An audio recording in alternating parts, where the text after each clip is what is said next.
Hello guys, मेरे YouTube channel में आपका स्वागत है। मेरा नाम है मनमोहन मिश्रा। तो आज मैं इस वीडियो में रिव्यू करने वाला हूँ Franklin India smaller companies fund का। मैं आपको इस वीडियो में पूरा लाइव प्रूफ के साथ दिखाऊंगा और लास्ट में मैं आपको कंक्लूजन में भी बताऊंगा कि आपको इसमें इन्वेस्टमेंट करना चाहिए नहीं करना चाहिए और कितने टर्म्स तक करना चाहिए। तो चलिए वीडियो शुरू करते हैं। इससे पहले मेरे चैनल को सब्सक्राइब जरूर कर दीजिएगा। तो जैसा कि आप मेरे यहाँ पे स्क्रीन पे देख पा रहे होंगे कि Franklin India smaller companies fund यहाँ पे लॉन्च ऑन डेट जो है इसका 1 जनवरी 2013, मतलब इस फंड को करीब करीब 11.4 ईयर्स हो चुके हैं। तो 11.4 ईयर्स अगर देखें तो कैटेगरी रिटर्न जो है इसका 21.72% तक का कैटेगरी रिटर्न है। लेकिन इस फंड का अगर रिटर्न देखें तो 23.12% तक का रिटर्न है, जो कि बहुत ही अच्छा खासा रिटर्न आप मान सकते हैं। क्योंकि मैं आपको बता रहा हूँ 20% के ऊपर रिटर्न अगर मिल रहा है तो बहुत ही अच्छा खासा रिटर्न है।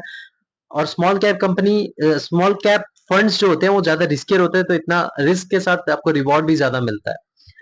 अगर मान लीजिए आपने 1,000 रुपए एसआईपी किया होता कंटिन्यूअसली 10 साल तक, तो आपके जो अमाउंट है वो टोटल डिपॉजिट होते हैं वो 1,20,000 रुपीज। और 1,20,000 रुपीज आपका बन गया होता है 4,55,000 रुपीज। तो आप देख पा रहे हैं कि आपका जो पैसा है वो करीब करीब 4 गुना हो जाता। और मान लीजिए आपने यहाँ पे इन्वेस्टमेंट ना करके आपने गोल्ड पे किया होता 10 साल तक 1,000 रुपए एसआईपी, तो आपका जो डिपॉजिट अमाउंट होता है वो 1,20,000 रुपीज और आपका जो पैसा हो जाता है वो 1,93,000 रुपीज। मतलब आपका जो पैसा वो ऑलमोस्ट डबल हो जाता है, मतलब डबल नहीं होता लेकिन ऑलमोस्ट डबल हो जाता। और एफडी की बात करें तो इसमें अगर आपने 10 साल तक कंटिन्यूअसली 1,000 रुपए एसआईपी किया होता तो आपका डिपॉजिट अमाउंट 1,20,000 रुपीज होता और आपका जो पैसा है वो 1,74,000 रुपीज बन जाता। तो आप एफडी और ये जो इन्वेस्टमेंट में मतलब जो फंड में है, आप इसके रिटर्न में डिफरेंसेस देख सकते हैं। मतलब डिफरेंस जो है वो ऑलमोस्ट डबल से भी ज्यादा है। तो इसीलिए कहते हैं कि इन्वेस्टमेंट जरूरी होता है। अब रिटर्न वर्सेस कैटेगरी देखें तो रिटर्न इसका अबव एवरेज है। डेफिनेटली इसको अबव एवरेज मान सकते हैं कि इसने अपने कैटेगरी को भी बीट कर रखा है 2% से, तो कैटेगरी से भी अच्छा रिटर्न दे रखा है। अब रिस्क वर्सेस कैटेगरी की बात करें तो इन्होंने एवरेज मानता हूं मैं इसको। देखिए, जब एवरेज की बात करें तो इसको कंपैरिजन किया गया है स्मॉल कैप फंड के साथ। मतलब ये आप मत सोचिए कि यार मतलब लार्ज कैप कंपनी के हिसाब से भी एवरेज है। तो ये स्मॉल कैप कंपनी है, ये डेफिनेटली रिस्की फंड है। हाई हाई रिस्क फंड इसको मान सकते हैं आप। लेकिन as compare to small cap मतलब फंड, ये थोड़ा बहुत अपना रिस्क को मैनेजमेंट करके एवरेज में आ जाता है।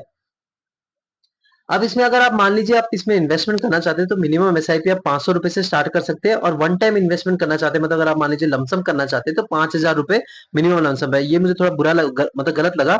मिनिमम एसआईपी अगर 100 रुपीज होता तो ज्यादा अच्छा रहता और वन टाइम इन्वेस्टमेंट 1,000 रुपीज होता तो ज्यादा अच्छा रहता। लॉक इन पीरियड की बात करें तो नो लॉक इन पीरियड है, मतलब इसमें कोई लॉक इन पीरियड नहीं है।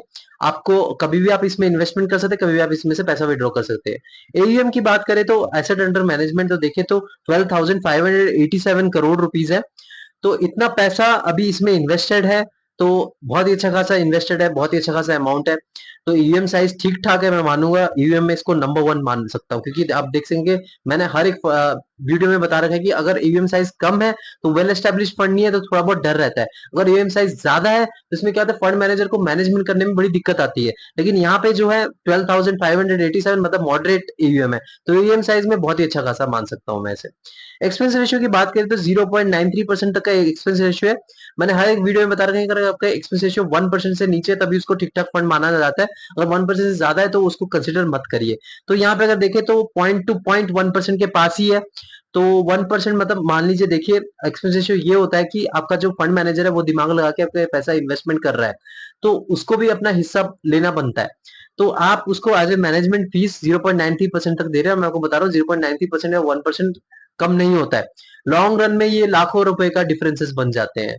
और अगर करोड़ रुपए का कॉर्पस बनता है तो मैं आपको बता रहा हूँ लाख रुपए तक का, मतलब 10 लाख 5 लाख रुपए का डिफरेंसेस बन जाते हैं। टैक्स इन्फॉर्मेशन की बात करें तो अगर मान लीजिए आपने 1 साल तक होल्ड, मतलब 1 साल के अंदर ही आपने इसको सेल कर दिया प्रॉफिट बुकिंग करके, तो आपको प्रॉफिट पे 15% तक का टैक्स देना पड़ेगा अगर आप इंडियन टैक्स रेजिम में आते हैं।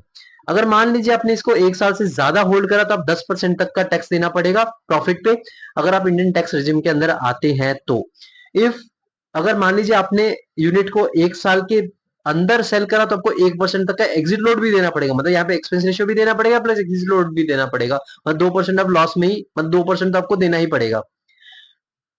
If unit sold after 1 year, अगर 1 ईयर के बाद आप सेल करते तो आपको 0% तक एग्जिट लोड देना पड़ेगा, तो एग्जिट लोड आपको कोई देना ही नहीं पड़ेगा।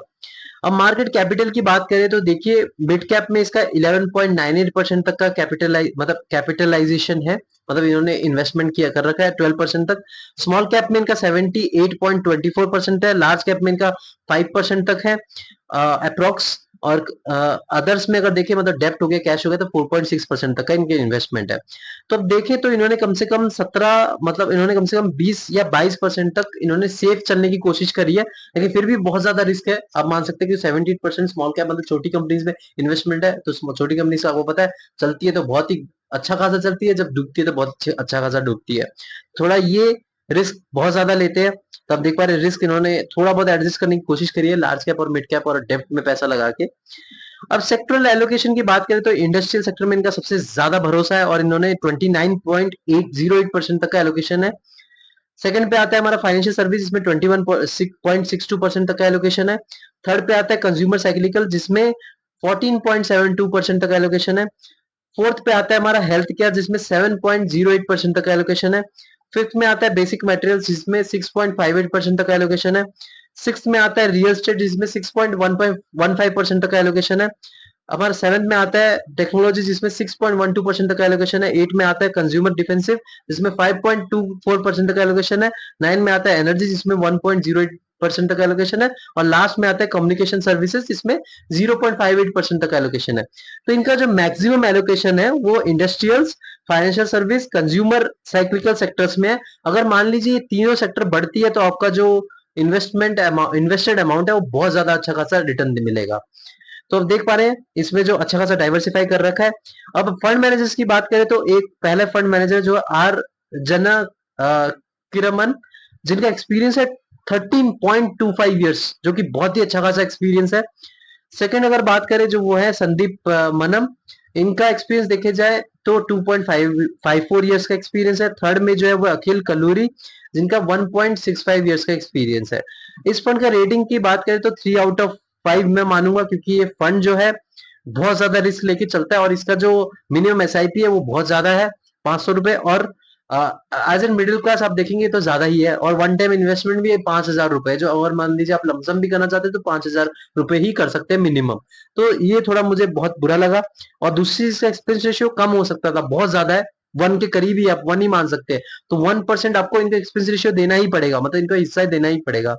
तो लॉन्ग रन में आपको ये ज्यादा दिखेगा और रिस्क भी ज्यादा दे रखा है। तो आप देख पा रहे हैं कि 80% तक का इनके इन्वेस्टमेंट जो है वो स्मॉल कैप फंड में है, तो रिस्क बहुत ज्यादा लेके चलते हैं। और रिटर्न देखें तो ठीक ठाक सा है 23%। इसे तो अगर 10 साल में 23% बहुत ही अच्छा खासा रिटर्न, रिटर्न के मामले में तो मैं आपको बताऊंगा बहुत अच्छा खासा है। अगर तो आप कंक्लूजन में बताएं आप इसमें इन्वेस्टमेंट करना चाहते हैं तो देखिए आप कर सकते हैं, लेकिन इससे बेटर आपको थोड़े बहुत फंड आप रिसर्च भी कर सकते हैं, जैसे एक्सिस स्मॉल कैप फंड हो गया आपका, एसबीआई स्मॉल कैप फंड हो गया, Canara Robeco small cap fund हो गया। ये जो थोड़े हैं ये आपको और भी कम रिस्क लेके आपको रिटर्न थोड़ा अच्छा खासा जनरेट करके देते हैं। अगर पास रिटर्न इनके देखें तो वो थोड़े बेटर फंड है और एक्सपेंस रेशियो भी उनका कम है, तो आप उसमें भी देख सकते हैं। लेकिन अगर आप इसमें इन्वेस्टमेंट कर सकते हैं तो कर सकते हैं, करना चाहते हैं तो कर सकते हैं, लेकिन अपना सारा पैसा इसमें मत लगाइए। कुछ पैसा आप इसमें पैसा मतलब लगा सकते हैं, लेकिन हाँ ओवरलैपिंग भी चेक करिए। आप ये नहीं कि मैंने बता दिया कोई एक्सिस स्मॉल कैप फंड में आपने पैसा लगा दिया या इसमें लगा दिया, तो आप ओवरलैपिंग चेक करिए। और आप ये भी चेक करिए कि मतलब आप खुद रिसर्च करिए, ये नहीं कि मैं बोल रहा हूँ तो आप लगा रहे हैं, मैंने आपको बस रिव्यू करके बताया है इसमें। और ये फंड ने अच्छा खासा रिटर्न भी दिया है। तो ये ओवरऑल मेरा ये था, अगर आपका टाइम फ्रेम जो है 10 साल है तो आप इसमें इन्वेस्टमेंट कर सकते हैं, लेकिन कम अमाउंट, यानी कि सारा पैसा लगा दे। तो मैं चैनल को सब्सक्राइब जरूर कर दीजिएगा, मैं ऐसे वीडियो लाता रहता हूँ। Thank you.